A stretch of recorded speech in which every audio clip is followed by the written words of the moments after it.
Je suis toujours surpris de voir la capacité de l'être humain. Je pense que sa capacité technologique que je parle ce matin. Cette capacité de l'être humain de communiquer. Je me souviens une fois, j'étais en Israël et j'étais dans l'hôtel et j'ai pris le téléphone, j'ai pitonné un paquet de numéros et ça a pris quelques secondes et je parlais à Denise comme si elle était dans la chambre avec moi. J'étais à l'autre bord du monde, l'autre bord presque du monde. Et quelques secondes, c'était tellement clair que ça aurait pu être là, ça aurait été la même chose. L'être humain peut communiquer tellement. Il est sur la Lune, puis il communique avec ceux qui sont sur la Terre. Puis là, dernièrement, ils sont sur Mars, puis ils communiquent avec la Terre. Je ne sais pas si vous avez déjà vu certains programmes là, qui parlent des ondes. Des ondes, je ne sais pas quelle sorte d'ondes qu'ils font, là, qui ont des grosses coupoles, puis ils envoient ça vers l'univers, pour essayer de capter une onde radiophonique, ou je ne sais pas si c'est une onde radiophonique ou une microwave, je ne sais pas comment ils appellent ça. Mais ils essaient de capter quelque chose qui vient de l'univers, espérant qu'ils vont entendre une petite voix de quelqu'un.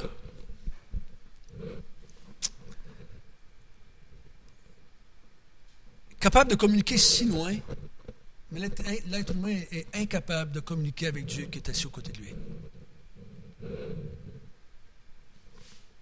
Hein? C'est drôle, hein?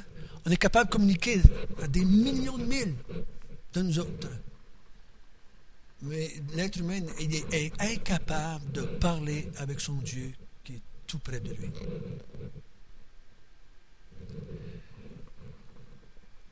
La seule capacité pour l'être humain de pouvoir communiquer, c'est par le Saint-Esprit. Le Saint-Esprit, c'est notre émetteur-récepteur. Et je me suis posé cette semaine la question, comment Adam et Ève communiquaient-ils avec Dieu? Les seules fois qu'Adam et Ève communiquent avec Dieu, qu'on a dans la Bible, c'est comment qu'ils communiquaient? Vive voix, ils parlaient. Des fois, il voyait de quoi, mais il entendait avec ses oreilles. Puis il parlait avec sa bouche. Donc, il pouvait communiquer avec Dieu d'une façon très humaine, je pouvais dire ainsi. Et je ne sais pas si ça aurait continué de même pour l'éternité si on n'avait pas péché. Je ne sais pas si ça aurait continué comme ça pour l'éternité ou si Dieu avait d'autres plans. On ne le saura jamais. Mais après le péché, ça s'est arrêté, ça. Hein? C'était fini après ça. Après le péché, c'est Dieu qui vient vers l'homme à différents moments donnés. C'est jamais l'homme vers Dieu. C'est Dieu qui descend vers l'homme pour parler à l'homme. Il va venir à travers un ange, à travers un prophète, à travers un prêtre, mais c'est toujours lui qui vient vers l'homme. L'homme, dans son état de pécheur, ne veut rien savoir de Dieu. Mais Dieu, dans son amour, dans sa grâce, veut que l'être humain puisse être en relation avec lui. Mais quand on s'en vient, dans l'Ancien Testament, on voit Dieu qui commence à parler à Israël. Il parle à son peuple, il dit, mais il s'en vient un temps, bientôt, où la communication va être quasi parfaite. Il parle de cette nouvelle alliance qu'il va faire avec son peuple. Puis il lui dit qu'à ce moment-là, ça va être vraiment spécial. Qu'est-ce qui va se passer? Puis il leur dit, je vais mettre mon esprit en vous. Et là, vous allez pouvoir communiquer avec moi. Vous allez pouvoir communiquer avec moi. Je vais mettre mon esprit en vous. Et c'est par cet Esprit Saint-là que nous pouvons communiquer avec Dieu. Et que lui peut communiquer avec nous. Sans cet Esprit Saint-là, il n'y a pas rien de possible. Écoutez ce que je vais lire. Mais comme il est écrit, ce sont des choses que l'œil n'a point vu, que l'oreille n'a point entendu, et qui ne sont point montées au cœur de l'homme. Des choses que Dieu a préparées pour ceux qui l'aiment. Dieu nous les a révélées par l'Esprit. Car l'Esprit sonde tout, même les profondeurs de Dieu. Qui donc, parmi des hommes, connaît les choses de l'homme, si ce n'est l'Esprit de l'homme qui est en lui? De même, personne, ça inclut qui, ça? Personne, ça veut dire? Personne. Moi, je t'inclus dans ce personne-là. Personne ne connaît les choses de Dieu. Il n'y a personne sur la terre qui ne connaît les choses de Dieu. Si ce n'est, chance qu'il y a un si, si ce n'est l'Esprit de l'homme, l'Esprit de Dieu, juste l'Esprit de Dieu qui connaît les choses de Dieu, juste l'Esprit de Dieu qui peut sonder Dieu. Or, l'apôtre Paul dit, or, nous avons reçu l'Esprit de Dieu, afin que nous connaissions les choses de Dieu, et que Dieu nous a donné par sa grâce. Il dit que l'Esprit de Dieu sonde les profondeurs de Dieu. Et cet Esprit-là est dans ses enfants. Donc, nous pouvons sonder les profondeurs de Dieu. Quelle vérité! Quelle vérité! Nous pouvons sonder les profondeurs de Dieu.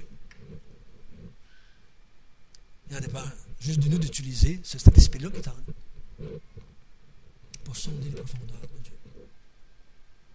Et peu importe qui vous êtes, si vous avez l'Esprit de Dieu, peu importe vos capacités intellectuelles, peu importe votre degré d'éducation, peu importe l'âge que vous avez, vous pouvez sonder les profondeurs de Dieu. L'œil, les oreilles, il n'y a rien dans l'être humain qui peut faire ça. Si on pouvait donc inventer une espèce de sonde, ils ont des sondes pour sonder le cœur de la Terre, ils ont des sondes pour sonder l'univers, ils ont toutes sortes de sondes. La seule sonde qui peut sonder Dieu, c'est l'Esprit de Dieu. Et ça, nous l'avons. Nous l'avons. Moi, en tout cas, cette semaine, j'ai tripé dans mon bureau tout seul. Juste le fait de penser que je pouvais sonder Dieu dans toute sa profondeur par l'Esprit de Dieu. C'est phénoménal, le privilège que Dieu nous a donné. Phénoménal. Et c'est ce même esprit-là qui va révéler à Marie, à Élisabeth, à Zacharie, c'est ce même esprit-là qui sonde toutes les profondeurs de Dieu, qui va nous révéler des choses que l'œil n'a pas vues, que les oreilles n'ont pas entendues, que l'être humain n'aurait pas pu imaginer, que notre intelligence n'aurait pas pu inventer. Moi, j'avoue, une des raisons, je dis ça souvent sur un converti, une des raisons que je crois que la Bible est vraie, c'est que je n'aurais pas pu l'inventer, moi, en tant qu'être humain. Ça vient de Dieu, parce que je n'aurais pas pu l'inventer, la Bible. L'être humain n'aurait pas pu inventer un tel Dieu. Impossible. Regardez toutes les religions que les hommes ont inventées. Regardez leur Dieu. C'est des grains de sable par rapport au Dieu que nous, on a. L'être humain n'aurait pas pu inventer un Dieu comme ça. C'est impossible. C'est pour ça que je crois que la Bible, elle vient de Dieu. Parce que juste Dieu qui a pu nous dire qui il était. Et nous, il y a seulement à travers les Saint-Esprit qu'on a pu comprendre ça. Mes frères, soyons patients avec ceux qui ne comprennent pas. Soyez patients avec ceux qui ne comprennent pas. Soyez tolérants. Parce que si vous comprenez, ce n'est pas parce que vous êtes plus brillant. Pas parce que vous avez tout d'un coup eu la bonne idée de croire en Dieu. C'est pas ça. C'est que le Saint-Esprit est venu sur vous. Il a allumé la lumière. Il dit, je vois des choses maintenant que mes yeux ne pouvaient pas voir. C'est seulement la grâce de Dieu. On a vu tout à l'heure à la fin du verset, que Dieu nous a révélé dans sa grâce. Dans sa grâce. Ici, on est dans Luc 1. Et qu'est-ce que le Saint-Esprit avait révélé à Élisabeth. Il avait dit que l'enfant étant dans lui était rempli du Saint-Esprit. Et Élisabeth, lui, à cause qu'il était rempli du Saint-Esprit, tu Jean, en dedans, qu'est-ce qu'il a fait? Quand Marie est arrivée, il a tressailli. Je ne sais pas si ça veut dire sauter, je ne sais pas ce que ça veut dire tressaillir. C'est-tu plus que bouger? Je sortirai mon dictionnaire. As-tu une bosse? Les femmes, vous connaissez les bosses qui sortent? Ma femme me dit, hey, il y a le pied ici. Là, je me tendais, il y avait une bosse dans la bédaine. Je dis, oh, ça pousse. Je ne sais pas si ça veut dire ça, mais ça poussait fort. Des fois, elle n'aimait pas ça. Elle a poussé à sa place. Ah ouais, arrête là. Et il a bougé d'une façon spéciale. Parce que cet esprit était en Jean, dans le ventre de sa mère. Et il a dit, ton sauveur est juste au bord de la peau de ta mère. Juste au bord. On ne sait pas comment il a compris ça, mais il l'a compris assez pour bouger. Élisabeth, elle, au même moment, Élisabeth fut remplie du Saint-Esprit elle aussi. Le Saint-Esprit a allumé la lumière dans la tête d'Élisabeth. Élisabeth a dit, oh, la mère de mon Seigneur qui arrive! Comment pouvait-elle savoir ça? Humainement parlant, impossible. Ça prenait tout si Marie, elle savait déjà. Dans le sens, elle l'avait entendu, mais qu'elle savait, elle, là, qu'elle était enceinte à ce moment-là, peut-être que oui. Peut-être que oui. Peut-être qu'elle avait commencé à avoir des petits mots de cœur le lendemain matin. Et Marie, elle a su par après, a dit, Dieu, dans son amour, a pourvu d'un sauveur pour moi. Il a rejeté le regard sur la bassesse de sa servante et il a suscité un puissant sauveur. Il a accompli les promesses faites à nos pères et Marie a composé le Magnificat à ce moment-là. Et là, on a Zacharie. Zacharie était muet ou sourd? Muet, il ne pouvait pas parler. Il entendait, mais il ne pouvait pas parler. Depuis quand il ne pouvait pas parler? Quand il était dans le temple, Gabriel est arrivé, puis il lui a dit, ta femme va devenir enceinte, tu vas avoir un garçon, et c'est lui qui va préparer le chemin du Seigneur. Et Zacharie ne l'a pas cru. Et Gabriel lui a dit, à cause de cela, tu vas être muet. Et instantanément, il est devenu muet. 9 mois plus tard, quand Élisabeth est venue enceinte, est venue le temps d'accoucher, je veux dire, et qu'elle a accouché, on a voulu lui donner un nom, et ils se sont disputés un petit peu entre eux autres, et finalement, Zacharie a écrit Jean est son nom, et en écrivant son nom, il a commencé à parler. Ces phénomènes-là, extraordinaires, hors de l'ordinaire, hors de la nature, c'était des miracles qui se faisaient de la part de Dieu, parce que Dieu intervenait et changeait les lois naturelles. Il changeait les lois naturelles. Un miracle, c'est ça. Ça change une loi naturelle. Il n'aurait pas dû, normalement, tomber muet, puis il n'aurait pas dû non plus commencer à parler. Dieu est intervenu d'une façon miraculeuse et a fait des choses. Et là, ces événements-là ont fait que les gens alentour d'Élisabeth, alentour de Zacharie, alentour de Jean-Baptiste, savaient que Jean-Baptiste serait quelqu'un de spécial. Qui est-ce qui va être cet enfant-là pour que des choses spéciales comme ça accompagnent sa naissance? Ensuite de ça, on est rendu au verset 67. C'est là qu'on était rendu la semaine passée. Zacharie, à son tour, va être... Zacharie, son père, fut rempli du Saint-Esprit et il prophétisa en ces mots. Encore une fois, rempli du Saint-Esprit. Zacharie ne s'est pas rempli du Saint-Esprit. Zacharie a été rempli du Saint-Esprit. Je vous ai dit que le verbe ici, c'est toujours, dans la langue originale, toujours des passifs. Des passifs. C'est le sujet subit l'action. Ici, c'est Zacharie qui subit une action de la part du Saint-Esprit. Et le Saint-Esprit le remplit. Et à cause qu'il est rempli, il commence à prophétiser. Il commence à dire des choses de la part de Dieu. Le prophète parle de la part de Dieu ici. Dieu veut ce matin te révéler, me révéler à moi quelque chose par rapport à par rapport à ce que lui a, par rapport à ce que son plan est pour nous. Il voulait révéler ici à Zacharie et aux gens alentours quelque chose qui nous est parvenu à cause de la parole de Dieu, qui nous est parvenu aujourd'hui. Et Dieu veut qu'on soit fortifié, comme Luc voulait fortifier Théophile. Il voulait qu'on soit sûr que de ce que nous croyons, qu'on soit certain. Donc, première chose qu'il va parler, qu'on a commencé à voir la semaine passée, c'est « Béni soit le Seigneur, le Dieu d'Israël, de ce qu'il a visité et racheté son peuple. Et nous a suscité un puissant sauveur dans la maison de David, son serviteur. » Donc, ce qu'on a commencé à voir, la première chose que mais le Saint-Esprit dit à travers Zacharie, Dieu nous a rachetés. Le mot racheter ici, c'est le mot sauver, c'est le mot délivrer. Il a suscité un puissant sauveur dans la maison de David. On a vu la semaine passée que il ne pouvait pas parler de Jean-Baptiste à ce moment-ci, parce que Jean-Baptiste était dans la maison de Lévi. Il descendait des Lévites, à cause qu'il était de la famille d'Aaron. Il était sacrificateur, son père. Zacharie était sacrificateur, donc il descendait des Lévites.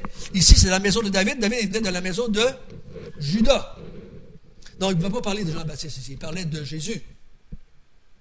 Et Dieu a suscité un puissant sauveur, comme il l'avait annoncé par la bouche des saints prophètes dans les temps anciens.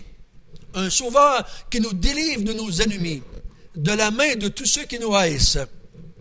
C'est ainsi qu'il manifeste sa miséricorde envers nos pères et se souvient de sa sainte alliance, selon le serment qu'il avait juré à Abraham, notre père, de nous permettre, après que nous soyons délivrés de la main de nos ennemis, de le servir sans crainte, en marchant devant lui dans la sainteté et dans la justice tous les jours de notre vie.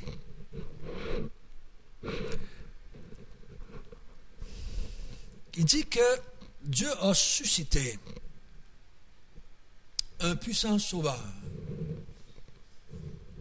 Souvent, quand je parle avec des gens qui ne sont pas croyants, j'ai dit, si Dieu nous a envoyé un sauveur, ça nous dit quoi de notre état à nous en tant qu'être humain? Si Dieu envoie un sauveur, ça veut dire quoi? Là, vous parlez comme des chrétiens. Les écortis, ils ne répondent pas ça. Qu'est-ce que vous répondiez avant, quand vous n'étiez pas chrétien? Vous en souvenez-vous? Qu'est-ce que vous répondiez quand quelqu'un vous disait, quand le prêtre, vous voyez la croix, puis il y avait un sauveur dessus, puis Jésus était mort, puis on chantait les cantiques à Noël du sauveur, du sauveur. À quoi est-ce que vous pensez? Il était venu nous sauver de quoi? Je n'avais aucune idée personnellement. Les premières fois que j'ai arrêté pour penser à ça, je n'avais aucune idée de quoi il était venu nous sauver. Puis je vais vous dire bien plus, ça ne m'intéressait pas de savoir. Ce que je voulais savoir de Dieu, c'est ce qu'il pouvait faire pour moi aujourd'hui. Qu'est-ce qu'il peut faire pour moi, là, maintenant? Peux-tu m'emmener mon cadeau de Noël que j'ai demandé au Père Noël? J'étais petit, c'est ça que je pensais. On avait déjà prié pour ça? Quand j'étais jeune, j'avais déjà prié pour ça. Que Dieu dira au Père Noël, c'est ce que je voulais avoir comme cadeau de Noël. C'est ça que je pensais. Je pensais pas question que j'étais mort dans mes péchés, puis que j'allais en enfer. Pensez pas à ça, moi. Voyons donc. Non, on ne peut pas penser là-dessus. Puis toutes les fois que j'ai demandé à des gens convertis, de quoi est-il venu nous sauver? Ils ne savent pas quoi répondre. Ils disent pas du péché parce qu'ils en font encore des péchés, ils ne comprendront pas. Ils disent pas de l'enfer parce qu'ils ne croient pas qu'ils vont aller en enfer. Donc, puis il y en a plusieurs qui ne croient même plus que l'enfer existe. Donc, ils ne peuvent pas dire qu'ils nous sauver de l'enfer. Ils ne savent pas. Ils ne savent pas de quoi est-ce que Jésus les a sauvés. S'il n'a pas d'enfer, as-tu perdu son temps? As-tu perdu son temps s'il n'y en a pas d'enfer? Ils ne savent pas de quoi. Mais ici, juste le fait qu'il dit qu'il est notre sauveur, ça devrait nous en dire assez qu'on était une belle gang de perdus. une gang de condamnés, je ne sais pas quoi, une gang de prisonniers, je ne sais pas comment est-ce qu'on pourrait tous les nommer, mais quand tu vas sauver quelqu'un, c'est parce qu'il est en danger de mort. Êtes-vous déjà passé proche de vous noyer, puis vous avez crié au secours, puis quelqu'un a sauté, puis vous a sauvé de la noyade? On sauve, hein? Des gens, quand on emploie ce terme-là, il m'a sauvé. C'est pas qu'il m'a montré la direction pour aller à Montréal. Là. C'est pas ça. Là, quand on dit que quelqu'un nous a sauvés, c'est parce qu'on sait qu'on était en danger. Dieu, il a suscité un puissant sauveur. Donc, ça veut dire que le danger était grand. On a besoin d'un puissant sauveur quand le danger est grand. Quand le danger n'est pas grand, on n'a pas besoin d'un gros puissant sauveur. On a besoin d'un sauveur, il n'est peut-être pas aussi grand. Mais ici, tu as besoin d'un puissant sauveur pour nous délivrer de la main de nos ennemis. Et là, j'aimerais qu'on puisse s'arrêter juste pour quelques minutes sur le pourquoi il a sauvé son peuple de ses ennemis. Juste quelques petites minutes. Au verset 76. Oups.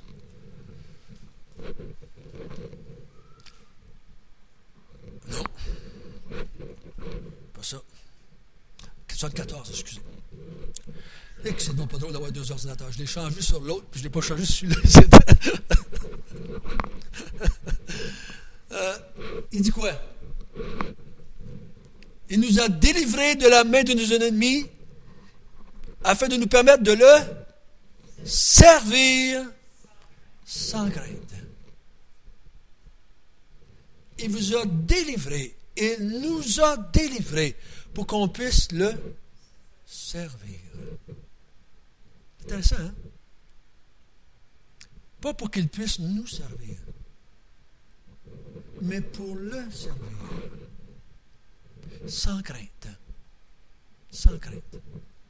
De qui? De nos ennemis. Hein? Sans crainte de nos ennemis. Il dit, il nous a délivrés de tous nos ennemis, afin qu'on puisse le servir sans crainte. Est-ce que votre vie chrétienne, est-ce que ma vie chrétienne est une vie de service envers Dieu? C'est important de se poser la question.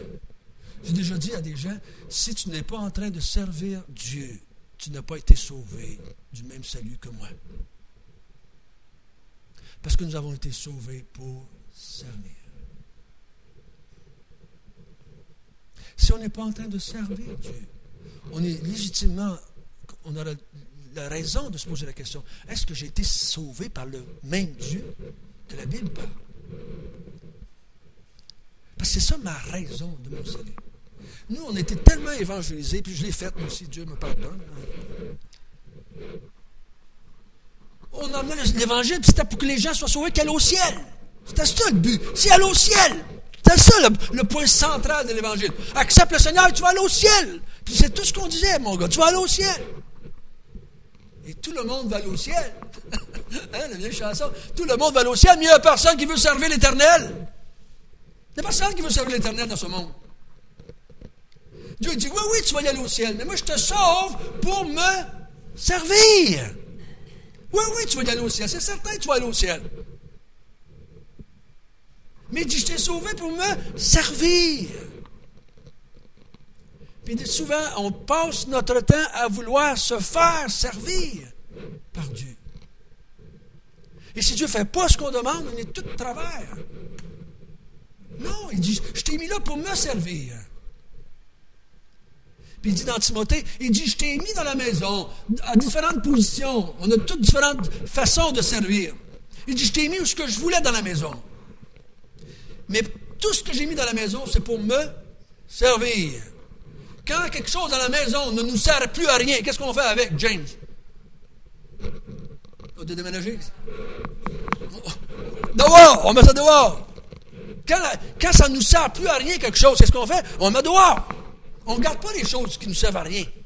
Dieu dit, moi je t'ai mis dans la maison, dans mon temple, dans ma maison, pour que tu puisses me servir. Moi je vous encourage à vous arrêter de temps en temps et dire, Seigneur, est-ce que je suis en train de te servir? Est-ce que je suis en train de te servir? Qu'est-ce que je fais pour te servir? Et c'est important qu'on s'arrête. Puis il dit sans crainte. Cette semaine, j'écoutais quelqu'un qui disait, sur un CD, puis il parlait, puis de la façon qu'il parlait, je devais avoir peur de mes ennemis, du diable. De la façon qu'il parlait, il essaie de me donner une certaine crainte du diable. Puis moi, j'ai tenté d'étudier ce passage-là. Servir sans crainte de nos ennemis. Je n'ai pas à craindre le diable, moi. Je n'ai pas à craindre le diable. Je n'ai pas à craindre les démons. Je n'ai pas à les craindre. Je n'ai pas à craindre. Pourquoi je les craindrais? J'ai été appelé à servir Dieu sans crainte de mes ennemis. Parce que mes ennemis ont été vaincus par le Seigneur. Et le Seigneur qui est en moi est billions de fois plus fort que mon ennemi en dehors de moi. Hein? Celui qui est en nous est plus fort que celui qui est en dehors de nous. Celui qui est en nous est beaucoup plus fort que celui qui est dans le monde. Le prince de ce monde n'est pas plus fort que le roi de ce monde. Le propriétaire de ce monde. Pourquoi je craindrais quelqu'un qui ne peut pas me faire du mal? Je n'ai pas à craindre quelqu'un qui ne peut pas me faire du mal. Je crois que Dieu dit serre-moi. Puis il dit en marchant devant lui dans la sainteté et dans la justice tous les jours de notre vie. Donc le service, il nous appelle à marcher dans la sainteté et dans la justice tous les jours de notre vie. Ici, vous pouvez le prendre de deux façons. Marcher dans la sainteté, dans le sens que vous marchez là, faites bien attention pour ne pas faire des péchés. Là. Marcher dans la sainteté, dans la justice, ça peut être ça. Ou bien non, l'autre côté de la médaille, que moi je préfère, dans la sainteté et dans la justice que je vous ai donnée en Jésus-Christ. J'aime mieux ça, personnellement. Il dit, n'oublie pas de marcher dans la sainteté et dans la justice que je t'ai donnée. Pas dans la tienne. Parce que ta justice à toi, c'est so-so. Ta sainteté à toi, c'est so-so. Mais la sainteté que j'ai reçue de Dieu, c'est sa sainteté que j'ai reçue. Et sa justice, il dit, il a pris sur lui notre péché, il nous a donné sa justice. Donc, je marche avec la justice de Dieu. Je marche avec la sainteté de Dieu. Tous les jours de ma vie, je dois me rappeler ça. Je ne marche pas par mes propres capacités, je ne marche pas par mes propres accomplissements, mais je suis une espèce d'image, une espèce de miroir de la sainteté de Dieu. C'est phénoménal quand tu penses à ça. C'est vraiment spécial. On veut tellement nous faire marcher dans la sainteté, des fois, les chrétiens. On veut tellement qu'on marche les fesses serrées. C'est vrai, je suis d'accord qu'on doit faire tout ce qu'on peut pour marcher dans l'obéissance. Mais j'aime mieux marcher dans sa sainteté que dans la mienne. C'est beaucoup plus libérateur, beaucoup plus exaltant de marcher dans sa sainteté, dans sa justice que dans la mienne. Parce que n'importe qui que vous êtes ce matin, je peux vous suivre à la trace comme un petit oiseau, puis piquer un paquet d'affaires, vous faites tout le temps de croche. Hein? Vous tentez, de toute façon, c'est pas correct là. Vous continuez à mentir. Hey, c'est dans la vie, ça. Ah, c'est de la colère, ça. Ah, ça, c'est de l'orgueil, ça. Je pourrais vous suivre d'un marron, mais non, je n'arrêterai pas de le dire. Je vous pointerai toujours du doigt. Pensez-vous que c'est vrai? En tout cas, si vous venez me voir et que vous marchez avec moi, vous allez le faire, puis vous allez peut-être pas avoir un doigt, vous allez peut-être avoir besoin des 10 doigts.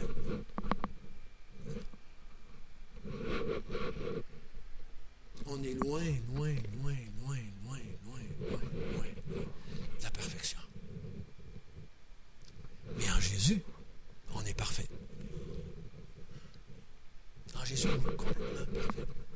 Il dit, n'oublie pas, François, quand je t'ai sauvé, je t'ai délivré de tous tes ennemis, afin que tu puisses marcher avec ma sainteté, avec ma justice, tous les jours de ta vie, et que tu puisses me servir avec ça. Parce que lui, ses serviteurs, il faut tous qu'ils soient saints et justes, ses serviteurs. Aucun serviteur qui n'était pas saint et pas juste ne pouvait le servir. Vous vous souvenez de ça? Dans le temple, c'était pour ça le temple. Le serviteur ne pouvait pas rentrer dans la présence de Dieu parce qu'il n'était pas saint. Il n'était pas juste. Il ne pouvait pas rentrer là.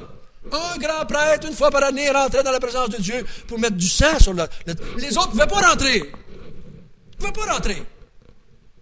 Parce qu'il n'était pas saint, il n'était pas juste. Nous, on peut rentrer dans sa présence et le servir parce qu'on a été rendu saint. On a été rendu juste par Dieu. Par Dieu. Donc, c'est la première vérité qu'il donne à travers Zacharie. Je vous ai suscité un puissant sauveur. Et mon sauveur va vous sauver de vos ennemis. Et vous allez pouvoir me servir sans crainte. Et vous allez pouvoir marcher avec moi dans la justice et dans la sainteté tous les jours de votre vie. On pourra arrêter cela, puis il me semble, ça nous fera une belle journée. Ça nous fera une belle journée. Mais il dit ensuite, au verset 76, oh! T'es là déjà. 76. Des fois, je suis là, ça, ouais, un œil en arrière, ici, il faudrait avoir. Tu vas me poser un miroir, ici, hein? Un petit miroir sur le bord. Faut voir. Tu voyais mes notes? En tout cas, OK, on continue. Et toi, petit enfant, tu seras appelé prophète du Très-Haut, car tu marcheras devant la face du Seigneur pour préparer ses voies, afin de donner à son peuple la connaissance du salut par le pardon de ses péchés, grâce aux entrailles de la miséricorde de notre Dieu, en vertu de laquelle le soleil levant nous a visités d'en haut, pour éclairer ceux qui sont assis dans les ténèbres et dans l'ombre de la mort, pour diriger nos pas dans le chemin de la paix. Or, l'enfant croissait et se fortifiait en esprit, et il demeura dans les déserts jusqu'au jour où il se présenta devant Israël. Donc, il dit, Dieu a suscité un puissant sauveur, mais il a aussi suscité un puissant prophète. Jésus va dire de lui, il n'y a pas eu de plus grand prophète. Il n'y a pas eu d'homme plus grand que Jean-Baptiste. Pas parce que lui était grand, mais l'œuvre qu'il avait à faire était la plus grande qu'il n'avait pas eu encore. Il dit, quelle est l'œuvre de Jean-Baptiste? Qu'est-ce que Jean-Baptiste doit faire en tant que prophète? Tu marcheras devant le Seigneur. Il est venu avant Jésus. Hein? Il va commencer son ministère avant Jésus, 6 mois avant lui.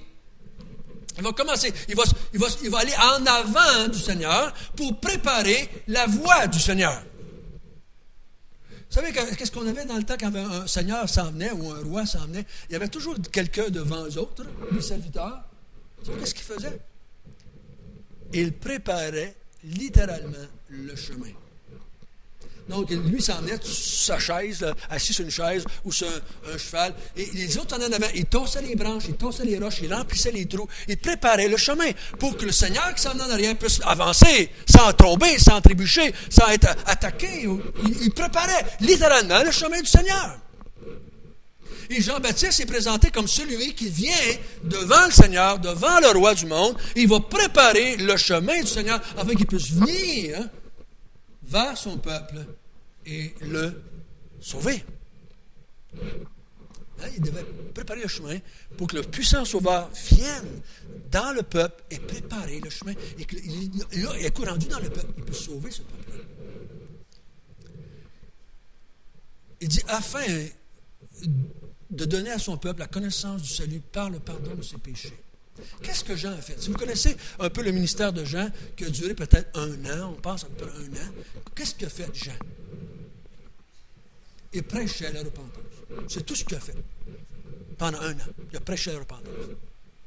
Il dit, je vous prêche la repentance. Je vous prêche, faites-vous baptiser pour la rémission des péchés. La façon que Jean a préparé la voie du Seigneur, c'est il a crié pendant 1 an au peuple d'Israël, vous êtes des pécheurs. Vous avez besoin d'être sauvés. Il a essayé de les convaincre qu'ils étaient des pécheurs. C'est tout ça. Il dit, moi je vous baptise. En les baptisant, il démontrait qu'ils avaient besoin d'être lavés de leurs péchés. Le baptême ne les lavait pas, le baptême de Jean ne les lavait pas de leurs péchés, mais démontrait qu'ils avaient besoin d'être lavés de leurs péchés. Puis Jean a continué à prêcher, voici l'agneau de Dieu qui enlève le péché du monde. Ceux qui avaient venu, ils s'étaient fait baptiser par Jean, vraiment repentants de leur vie, disant « Je crois que je suis un pécheur, j'ai besoin d'être sauvé », quand Jésus s'est présenté, ils l'ont reconnu, ils l'ont accepté. Ils l'ont accepté. C'est drôle, hein? La Bible nous dit à certains passages que quasiment tout Israël est venu se faire baptiser par Jean. Vous savez que ce n'est pas tout Israël qui a été sauvé par Jésus. Vous savez, il y avait une gang de faunés là-dedans. Il y avait une gang de gens qui ont suivi la masse qui se faisait baptiser. Parce qu'ils n'ont pas tous été sauvés par Jésus. On le sait ça parce que Jésus est passé par en après. Plusieurs qui ont été baptisés par Jean sont devenus. Vous savez que les 12 apôtres étaient probablement tous des disciples de Jean avant. Et ceux-ci sont devenus apôtres. Il dit, Jean va préparer la voie. Dieu, moi en tout cas, je dis, Seigneur, tu m'as quasiment sauvé malgré moi. Des fois, je dis ça. Il savait que le Sauveur viendrait, mais que personne ne le verrait. Personne ne comprendrait. À moins qu'il leur donne la connaissance du salut par le pardon de leurs péchés. Il fallait qu'il fasse ça. Il fallait qu'il envoie avant Jean, afin que les gens comprennent qui Jésus était. Et la seule façon de comprendre qui Jésus est, c'est avant de se repentir et de comprendre qu'on a besoin d'un sauveur. C'est pour ça que je trouve ça difficile aujourd'hui, des fois, quand on entend les gens prêcher l'Évangile, ils prêchent l'Évangile puis ils ne parlent jamais de repentance. Je trouve ça excessivement difficile. Quand je vois des hommes qui prêchent à des millions d'êtres, puis je dis, mais dites-leur qu'ils doivent se repentir avant.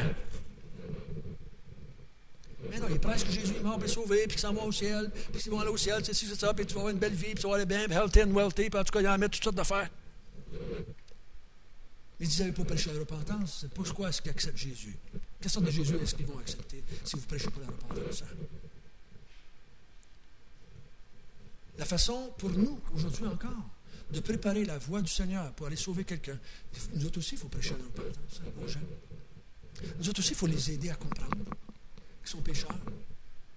Nous autres aussi, il faut les aider à faire ça. Et c'est vous la meilleure façon? De leur laisser voir que vous êtes encore des pécheurs. C'est pas de leur crier qu'ils sont des pécheurs et qu'ils font ce qu'ils font. C'est voler ce que tu fais là. Arrête de sacrer comme ça, là. Puis c'est pas ça qui va les amener à la repentance. Hein. Ça, souvent, ça les frustre bien plus que d'autres choses. C'est de leur montrer que nous, on est des pécheurs, mais qu'on a le privilège de parler avec Dieu pareil à cause de Jésus. Mais on voudrait donc leur montrer qu'on est des saints pour les amener à la repentance. Ça ne fait pas ça comme effet. Mais si on leur montre, moi aussi je suis un pécheur, pareil comme toi, mon chum. Pareil comme toi. Moi, tout, j'allais me faire baptiser du baptême de Jésus, je peux parler comme ça. Je suis un pécheur aussi. Un pauvre pécheur sauvé par grâce. Et la preuve que Dieu pardonne, c'est que je suis un pécheur, puis je peux lui parler pareil. Parce qu'il m'a pardonné.